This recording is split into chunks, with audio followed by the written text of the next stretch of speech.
श्वेतकेतु की कहानी भी बढ़िया है काफी। तो श्वेतकेतु को पढ़ने के लिए भेज देते हैं उसके पिता उद्दालक, कहते हैं जाओ पढ़ो।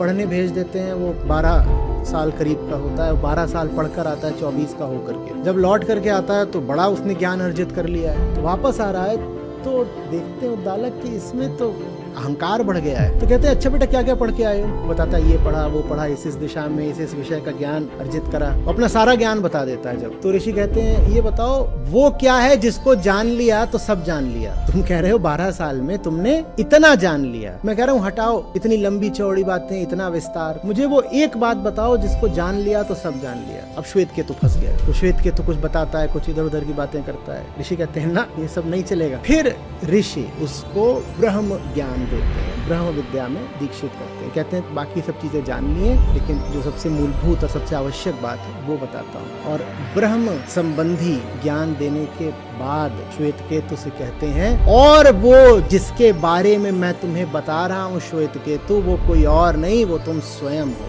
तत्त्वम असि। तो किसको जान लिया तो सब जान लिया? स्वयं को जान लिया तो सब जान लिया। तुम ही तो वो हो जिसका ज्ञान मुक्तिदायी होता है, तत्त्वम असि।